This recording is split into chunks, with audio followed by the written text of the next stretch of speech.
रास किया। कुछ समय व्यतीत हुआ, धीरे धीरे समय व्यतीत हुआ। जब कंस ने कभी बकासुर को भेजा है, जो बगला का रूप धारण करके आया, प्रभु ने उसका अंत किया। अघासुर आया अजगर का रूप धारण करके, प्रभु ने उसका भी अंत किया। उधर दीजिए,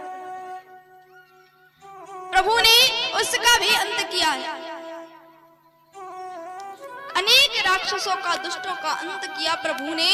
लेकिन जब कंस विफल हुआ हर बार, तो इस बार पक्की योजना बनाता है कि अब मैं ऐसी योजना रचूंगा कि इस कृष्ण को नहीं छोड़ूंगा। और इस बार कृष्ण ने काका अक्रूर जी को कृष्ण को लाने के लिए भेजा है कि हे अक्रूर जी जाइए और कृष्ण को लेकर के आइए। कहना कि उनके मामा श्री ने मेले का आयोजन किया है मथुरा में। काका अक्रूर जी आए, नंद भवन में पधारे, खूब स्वागत सम्मान हुआ। मैया नंदरानी ने, बाबा नंद ने खूब स्वागत किया, सम्मान किया। और इसके बाद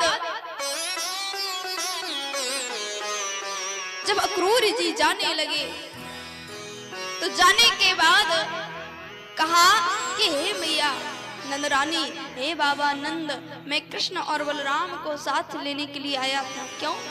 क्योंकि महाराज कंस ने दिव्य मेले का आयोजन किया है और उसमें कृष्ण को आमंत्रित किया है। जो कृष्ण के ऐसे पराक्रम उसने किए हैं जो चारों लोकों में उसके पराक्रम का खूब हल्ला है। तो हम भी चाहते हैं कि कृष्ण जाए मथुरा और वहां पर अपने पराक्रम को दिखाए। मैया नंदरानी उसी समय मानो उनके प्राण आज शरीर से लुप्त होने, क्षीण होने लगे। मैया कहते हैं कि हे अक्रूर जी, आप अच्छा माने या बुरा माने, भलाई समझे या बुराई, पर मैं अपने कृष्ण को अपने से दूर कभी नहीं जाने दूंगी। क्योंकि जब से कृष्ण ने जन्म लिया है तब से मेरे आंगन में पल रहा है। और आप जानते होंगे कि कृष्ण ने तो देवी की मैया के गर्भ से जन्म लिया था और यहाँ गोकुल में आकर मैया यशोदा के यहाँ लालन पालन हुआ। लेकिन ये देवी की मैया थी कौन, जो जन्म लेते ही अपने पुत्र से विलग होना पड़ा। पुराणों में वर्णन है कि यही देवी की मैया पिछले जन्म में त्रेता युग में देवी कैकेयी के रूप में जन्म लिया था, माँ कैकेयी के रूप में। और श्री राम माँ कौशल्या के गर्भ से जन्मे थे। माँ कैकेयी ने इतना लाड किया श्री राम से, इतना प्रेम रखा, अपने सगे बेटे से भी इतना प्रेम नहीं रखा। प्रभु श्री राम ने त्रेता में कहा था कि हे मैया कैकेयी, मैं आपके गर्भ से ही जन्म लूंगा अगले जन्म में। और वही मैया कैकेयी यहाँ द्वापर में देवकी के रूप में जन्मी। श्री कृष्ण ने उनकी कोख से जन्म लिया और आकर के फिर यहाँ गोकुल में मैया यशोदा के यहाँ लालन पालन हुआ। ये कौन थे? ये मैया यशोदा और बाबा नंद, ये दोनों कौन थे? ये दोनों पिछले जन्म में द्रोण और धरा नाम के वसु थे, जिन्होंने भगवान की घनघोर तपस्या की। उस तपस्या में प्रसन्न होकर भगवान ने वरदान दिया। तो मैया द्रोण और धरा जो दोनों दंपत्ति थे, उन दोनों ने वरदान मांगा कि हे प्रभु, हम आपको संतान रूप में चाहते हैं। तो प्रभु ने कहा कि हे माँ, मैं आपके गर्भ से जन्म तो नहीं लूंगा, लेकिन आपके घर आकर के मैं एक बालक के रूप में निवास करूंगा। और वही द्रोण और धरा नाम के वसु गोकुल में आकर के नंद और नंदरानी के नाम से जन्मे, मैया यशोदा के नाम से। उन्हीं के घर आकर के प्रभु यशोदा के घर आकर के रहे, देवकी के गर्भ से जन्म करके। और मैया देवकी कितने वर्ष कारागृह में रही? 14 वर्ष कारागृह में रही। जब मैया देवकी ने पूछा कि लाला, तू 14 वर्ष मुझसे दूर रहा, क्यों? तो हाथ जोड़ करके प्रभु कृष्ण कहते हैं कि मैया, पिछले जन्म में जब मैं राम बन के जन्म लिया तो आपने 14 वर्ष मुझे अपने से दूर रखा, 14 वर्ष मुझे भी अग्नि परीक्षा देनी पड़ी, 14 वर्ष राम वनवासी, मुझे वनवास काटना पड़ा 14 वर्ष, और मैया आपको भी उसका भुगतान करना पड़ेगा। 14 वर्ष आप भी कारागृह में रही बंदी बनके। मैया अब हिसाब बराबर, और वही हिसाब जब पूरा हो गया तो लाला अब मैया अपनी देवकी को उस कंस के कारागृह से मुक्त कराने के लिए निकल पड़ी। जैसे ही श्री माधव गोकुल को छोड़ करके जाने लगे तो गोकुल के ग्वाल वाल मैया यशोदा इतने विकल हो गए कि मानो उनके प्राण ही आज खींचे जा रहे हैं। सबके नेत्रों में आंसू भर आए। जगह जगह गोपी ग्वाल रुक रुक करके लाला से कहते हैं, लाला तू कब लौट करके आएगा? तो कन्हैया कहते हैं कि बस 2 दिन में मैं लौट करके आ जाऊंगा। 2 दिन में क्या निकला जा रहा है, बस 2 दिन इंतजार करो। समझा बुझाकर उन गोपी ग्वालों को लाला निकल गए, गोकुल को छोड़ करके चले गए काका अक्रूर के साथ। जैसे ही पहुंचे यमुना नदी में स्नान किया सब ग्वाल वालाओं ने, कृष्ण कन्हैया ने, तो ग्वाल वाल कहते हैं कि लाला तेरे मामा से मिलने के लिए हम जा रहे हैं। अरे हम ठहरे, ये गांव के गरीब ग्वाला, हमारे पास ऐसे राजश्री वस्त्र कहां? तो लाला ने कहा चिंता मत करो, उसी यमुना नदी पर एक धोबी रहता था जो महाराज कंस के कपड़ों को धोता था। उस धोबी के पास गए, बोले धोबी कुछ वस्त्र हो महाराज के तो हमारे ग्वालाओं को पहना दे। तो धोबी कहता है कि हे तुच्छ प्राणियों, हे तुच्छ ग्वालाओं, तुम यहाँ आकर महाराज के राजश्री वस्त्र मांगते हो? अरे तुम्हारी इतनी औकात? जैसे ही उन ग्वालाओं को तुच्छ कहा, कृष्ण को क्रोध आया और तलवार निकाल करके उस धोबी का गला धड़ से अलग कर दिया। सुखदेव जी महाराज परीक्षित को बताते हैं कि हे राजन परीक्षित, ये धोबी कौन था, क्यों भगवान ने इसको मारा? ये वही धोबी था जो त्रेता में जिसने अपने मुख से मां सीता को अपशब्द बोले थे, क्योंकि श्री राम ने त्रेता में मर्यादा में बंध कर जन्म लिया था, कुछ कह नहीं सकते, लेकिन द्वापर में आकर उस धोबी का हिसाब बराबर किया प्रभु ने। अब ग्वाल वाल आगे चले, लाला हम ठहरे वृंदावन वासी और जा रहे हैं मथुरा में तेरे मामा के यहाँ, तो थोड़ा थापक हुआ चंदन न लग जाए तब तक ब्रजवासी कैसे कहाँ है, कैसे वृंदावन वासी कहाँ है? तो बोले चिंता मत करो, वो भी हो जाएगा, और लाला थोड़ी माला वाला पहनने को मिल जाए तो और आनंद आ जाए। तो एक सुदामा नाम का माली रहता है, यहाँ प्रभु श्री गोविंद अपने ग्वाल वालों को लेकर गए और उस सुदामा माली ने प्रभु को दिव्य मालाएं प्रदान की। अब वहां से आगे निकले, जैसे ही मथुरा की गली में विचरण कर रहे हैं, महल की ओर बढ़े जा रहे हैं, तो रास्ते में ऐसी मधुर सुगंध प्रवाहित हो उठी, तो उस सुगंध को सूंघते ही सब ग्वाल वाल मस्त हो गए। लाला ने पीछे मुड़ करके देखा तो एक कुबड़ी है, एक कुब्जा स्त्री है जो अपने हाथों में चंदन लिए हुए चली जा रही है। लाला ने आवाज लगाई, अरे ओ सुंदरी, थोड़ा चंदन हमें भी लगाते जा।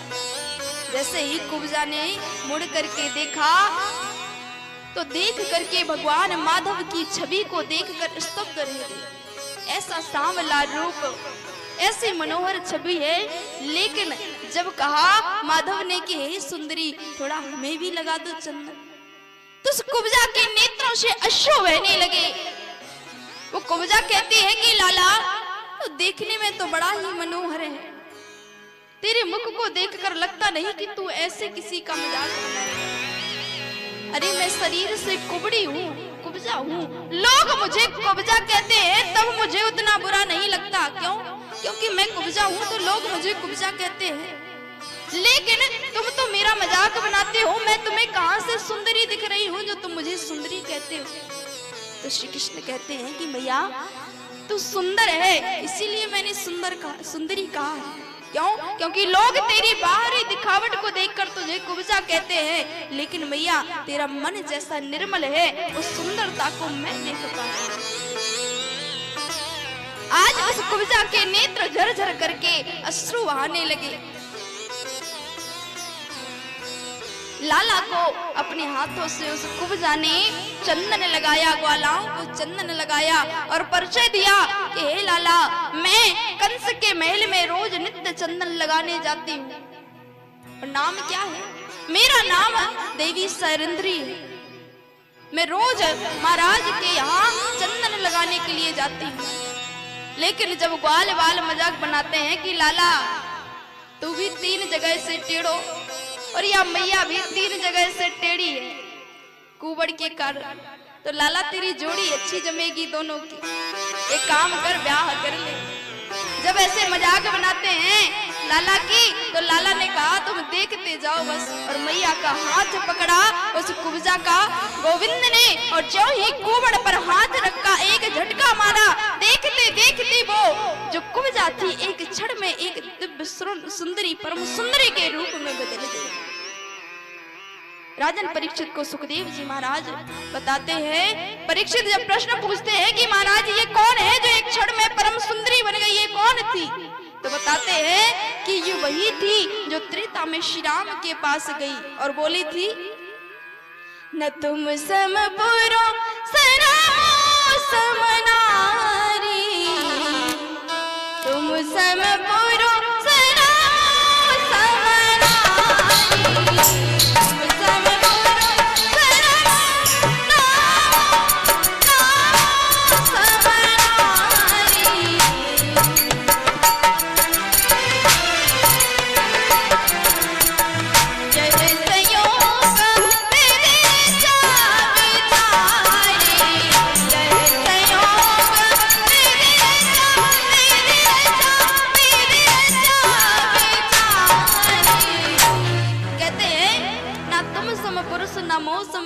नारी। ये कौन थी? ये वही है रावण की बहन परम सुंदरी देवी शूर्पणखा। श्री राम के पास आई थी, न तुम सम पुरुष न मोसम नारी। इसके बाद का अर्थ लगाइए क्या कहती है वो शूर्पणखा। श्री राम के पास गई एक रूप में, तो कहती है राम आपके जैसा कोई सुंदर नहीं और मेरे जैसी कोई सुंदरी नहीं, पर अगर उस चौपाई को अच्छे से पढ़ा जाए वो कह क्या रही है? वो कहती है कि हे राम, न तुम सम पुरुष न मूसम नारी। क्यों? क्योंकि हे राम आप इस धराधाम पर अवतार लिए और आपने प्रण लिया किस धरती को राक्षसों से विहीन कर दूंगा, इसीलिए आप अवतार लेकर के आए। पर मेरा भी एक प्रण है। कौन सा? कि राम पिछले समय में मेरे साथ घटना घटी। कौन सी? कि मैंने एक पाताल लोक का राजा था विद्युज्जीवा, जिसके साथ मैंने प्रेम किया, उसके साथ मैंने प्रेम विवाह भी रचाया। लेकिन जो पाताल लोक का राजा था विद्युज्जीवा, वो बड़ा ही पराक्रमी था। रावण पूरे विश्व को जीत लिया लेकिन कभी विद्युज्जीवा को नहीं जीत पाया। इस कारण जब शूर्पणखा ने विद्युज्जीवा से विवाह कर लिया तो राक्षसी नीति है कि जब किसी को परास्त ना कर पाओ तो अपनी बहन बिटिया का विवाह कर दो और फिर उसको खूब परास्त करो। तो जब शूर्पणखा ने विवाह कर लिया तो रावण भी सोचने लगा चलो मौके का फायदा उठाए। विद्युज्जीवा को और अपनी बहनोई को दोनों को घर बुलाया, घर बुलाकर भगत की। लेकिन जैसे ही समय मिला रावण को, उसी समय विद्युज्जीवा का धोखे से सर धड़ से अलग कर दिया। प्रेम किया था शूर्पणखा ने विद्युज्जीवा से। जब देखा कि मेरे भाई ने मेरे साथ छल किया है, मेरे पति को मार दिया, मेरी मांग को सुना कर दिया, उसी समय उस शूर्पणखा ने संकल्प ले लिया कि हे रावण, तूने छल से मेरे पति को मारा है, मेरे प्रेम को मुझसे अलग किया है। मैं शूर्पणखा आज ये संकल्प लेती हूँ, आज ये प्रतिज्ञा करती हूँ कि तेरे इस वंश में कोई भी सुहागन नहीं बचने दूंगी। इसलिए हे प्रभु श्री राम, न तुम सम पुरो सरामो समनारी। हे राम, आपने जो प्रतिज्ञा ली है, ऐसा प्रतिज्ञा करने वाला आज तक पैदा नहीं हुआ, और जो मैंने संकल्प लिया है ऐसा प्रण भी आज तक किसी ने नहीं किया। कौन सी बहन होगी जो अपने भाई के घर को, उसके परिवार को एकदम नष्ट करने पर तुली। वही सूर्पणखा जब श्री राम के साथ मिल करके उसने पूरे रावण वंश का अंत करा दिया और अंत में प्रभु श्री राम से कहती है कि हे प्रभु अब आप मुझे स्वीकार कीजिए। राम ने कह दिया देवी मैंने मर्यादा में रह करके जन्म लिया है, केवल एक पत्नी व्रत धारण किया है मैंने, मैं आपको स्वीकार नहीं कर सकता, लेकिन जब मैं द्वापर में आऊंगा तब आपका उद्धार करूंगा। और प्रभु ने आज वही सूर्पणखा जो यहाँ सरेंद्री कुब्जा के रूप में जन्मी है उसका आज तन धारण किया प्रभु ने और अपने चरणों में अपने हृदय में उसे स्थान दिया। अब प्रभु और आगे निकल गए, कहाँ पहुंचे हैं? महाराज कंस के द्वार पर। वहां भी महाराज ने बढ़िया स्वागत का इंतजाम किया है कि कृष्ण तो यहाँ तक तो आ गया, अब मेरे द्वार से अंदर आकर के दिखा। द्वार पर एक पागल हाथी का आयोजन किया, वहां पर बिठा दिया गया। कुबलिया पेड़ नामक हाथी बैठा हुआ है जो पागल है। उस हाथी को छोड़ दिया गया कृष्ण और बलदाऊ के लिए। दौड़ करके श्री कृष्ण के साथ उसको मारने के लिए दौड़ा। श्री कृष्ण ने उस हाथी के दंत तोड़कर दांत तोड़कर उसको मार डाला और वही दंत लेकर कंधे पर धर के पहुंच गए कि लो मामा जी आ गए, जो स्वागत के लिए आपने हमें भेजा था उसी का दंत लेकर के आए हैं, बताइए आपका स्वागत करें कैसे किया जाए। तब भी जैसे महल में प्रवेश कर लिया, राज दरबार में पहुंचे, वहां भी कंस ने एक और इंतजाम करके रखा है। कंस कहता है कि हे कृष्ण हमने तेरी खूब बड़ाई सुनी है भांजे, अब यहाँ पर हमारा भी थोड़ा नाम रोशन कर दे। ये दूर दूर से मल्ल योद्धा आए हैं, थोड़े दो दो चार हाथ करके इनको भी पछाड़ दे तो मेरा और नाम होगा कि मेरे भांजे आए हैं। बोले मामा हम सब समझ रहे हैं। दाऊ दादा कहते हैं कि कन्हैया मैं तो यहाँ मल्ल योद्धाओं से निपटता हूँ और तू जाकर मामा का स्वागत कर।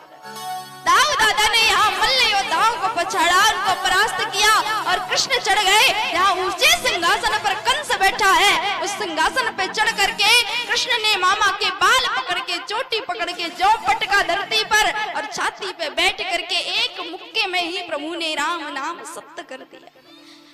बोलिए कंस मर्दन भगवान की जय। आज कंस को भी प्रभु ने मुक्त कर दिया और अपनी मैया अपनी मैया देवकी को और अपने पिता वसुदेव जी को, अपने नाना श्री को उस कारागृह से मुक्त किया प्रभु ने और ला करके अब उस मथुरापुरी में प्रभु रहने लगे। धीरे धीरे समय व्यतीत हुआ। एक दिन कृष्ण बड़े ही उदास होकर बैठे हैं। क्यों? क्योंकि मैं जब गोकुल से निकला था तो 2 दिन का बोल करके आया था कि 2 दिन में लौट करके आऊंगा, मैं अपने वृंदावन वासियों के गोकुल वासियों के पास लौट जाऊंगा। लेकिन 2 दिन के आज महीनों बीत गए लेकिन मैं लौट करके नहीं गया। मेरे वो ब्रजवासी कैसे रह रहे होंगे? जो मैया मुझे देखे बिना जिसका दिन नहीं निकलता था, मुझे खिलाए बिना जिसका पेट नहीं भरता था, वो माँ आज कैसे? आज बड़े ही व्याकुल होकर के नेत्रों से अश्रु बहते जा रहे हैं कन्हैया के और एकांत में बैठे हुए।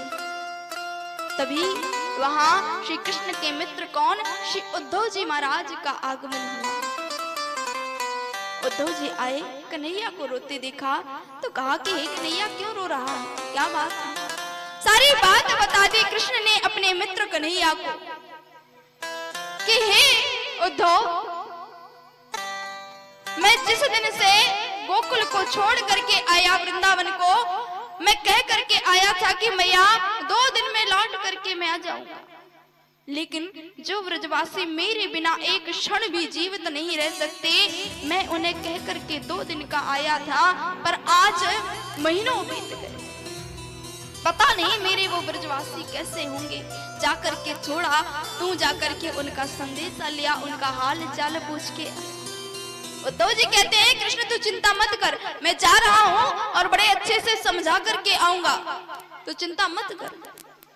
इतना कहकर उद्धव जी महाराज चल पड़े और जैसे ही गोकुल पहुंचे, गोकुल में पहुंचते ही सब बड़े भाव से देख रहे हैं कि कोई रथ बढ़ रहा है, कोई रथ आ रहा है गोकुल की ओर, शायद हमारा कन्हैया होगा। ग्वाल वालों ने देखा पर उधर कन्हैया को ना पा करके पूछा कि भैया तू कौन है, हमारा कन्हैया का कुछ खबर हो तो बता दे, कब आएगा हमारा कन्हैया। तो उद्धव जी कहते हैं कि मैं कृष्ण का मित्र ही कन्हैया हूँ, उसी ने तुम सबका हाल चाल पूछने के लिए भेजा है मुझे। पहले ये बताओ कि मैया यशोदा का घर किधर है। तो वो ग्वाल वाले कहते हैं कि हे उद्धव जी, जिस दिन से वो कृष्णा इस गोकुल को छोड़ करके गया है, इस वृंदावन को छोड़ करके गया है, उस दिन से हे उद्धव जी मैया यशोदा के घर का पता बड़ा ही आसान हो गया है। क्यों?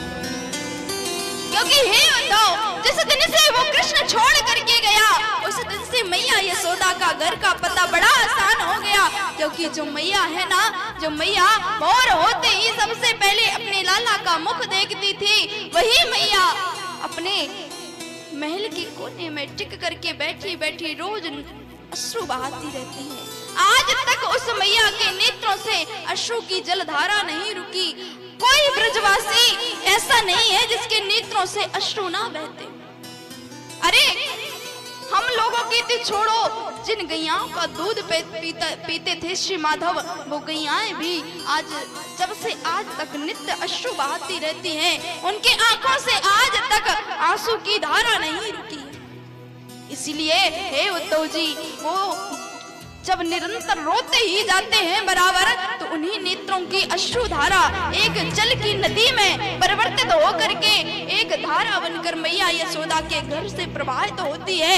ये जल धारा जो देख रहे हो ना, जो जल की धारा है, ये मैया यशोदा के घर से ही प्रवाहित होकर के आ रही है। जहाँ हजारों गैयाएं रो रही हैं, जहाँ मैया रो रही है, जहाँ ग्वाल वाल सब रो रहे हैं अपने कृष्ण के वियोग में। इसलिए हे उद्धव जी, आप इस जलधारा का पीछा करते जाओ और मैया यशोदा के घर ही पहुंच जाओ। उद्धव जी पहुंचे, जैसे ही द्वार पर गए, मैया ने दौड़ करके हृदय से लगा लिया। क्यों? क्योंकि उन पथराई धुंधली आंखों से लगा मैया को कि मेरा कन्हैया आ गया। हृदय से लगा लिया। जब जाना कि कन्हैया नहीं आया, तो मैया फिर भी क्या पूछती है कि हे उद्धव, ये बता मेरा कन्हैया ठीक तो है ना, उसको कोई कष्ट तो नहीं है, वो ठीक से खाता पीता तो है। क्योंकि मेरे लाला को माखन बड़ा प्रिय है, मैं उसे रोज माखन बना करके देती थी। वहां पता नहीं कैसा होगा, मेरा लाला कब लौट करके आएगा। उद्धव जी ने माता को सांत्वना दी और इसके पश्चात गोपियों के पास पहुंच गए। जो गोपियां प्रेम में विकल होकर के उस गोविंद के लिए बावली होकर के बैठी हैं, और तो जाकर के ज्ञान के एक से एक पाठ पढ़ाने लगे कि हे गोपियों, क्या इस प्रेम में मैं फंसी हुई हो? ये प्रेम क्या है? अरे वो साक्षात परब्रह्म ईश्वर है, ईश्वर की उपासना करो। अरे किस मानव के प्रेम में फंसी हुई हो? क्योंकि उद्धव जी को इस बात का भान नहीं था कि ये कृष्ण ही साक्षात ब्रह्म है। तो उद्धव जी उन गोपियों के समझाते हैं कि हे गोपियों, ये सब त्याग दो, अगर भजना है तो उस परब्रह्म परमात्मा की उपासना करो। किस प्रेम के चक्कर में पड़ी हो? ये प्रेम तो व्यर्थ है। लेकिन वो गोपियां पहले तो सुनती रही, जब उद्धव जी ने सुना लिया तो वो गोपियां कहती हैं कि हे उद्धव, आप हमें समझाने आए हो। अरे उद्धव, जानते हो जिसको कांटा लगता है ना, उस कांटे का जो दर्द होता है ना, वो जिसको वो कांटा चुभता है वही उसका दर्द समझ सकता है। इसीलिए उद्धव, आपने जब प्रेम किया ही नहीं तो उस प्रेम की पीड़ा को क्या जानो, उस प्रेम को क्या जानो। हे उद्धव, आप हमें समझा रहे हो? अरे जाकर के एक बार उस छलिया को समझाना, उस निष्ठुर को समझाना कि हमारे साथ प्रेम करके, हमारे साथ ऐसे प्रेम बंधन में बांध करके खुद चला गया, झूठे वादे करके। अरे हमारे तो प्राण बसते हैं उसमें, चलो हम तो फिर भी उसकी अपनी नहीं थी, कोई सगी नहीं थी। अरे उस निष्ठुर ने एक बार भी अपनी मैया के बारे में नहीं सोचा, जो मैया, जिसकी मैया की अखियां पथरा गई हैं रोते रोते, उस मैया का ख्याल उसे एक बार नहीं आया। हे उद्धव, जाकर के उस कृष्ण से कहना हमें समझाते हो। उद्धव जी आज खड़े होकर के उन गोपियों के ऐसे भाव को श्रवण कर रहे हैं और गोपियां कहती हैं कि हे उद्धव उद्धव मत आइयो समझानी उद्धव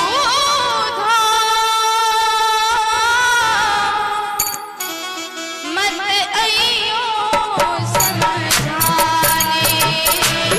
जाको कांटो लगे सो जानी जाको कांटो लगे सो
सगी नहीं रही।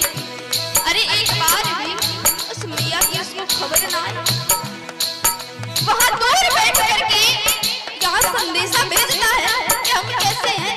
अरे तुझे इतनी हमसे प्रीति थी, इतना भाव था हमारे लिए, तो एक बार आ जाता।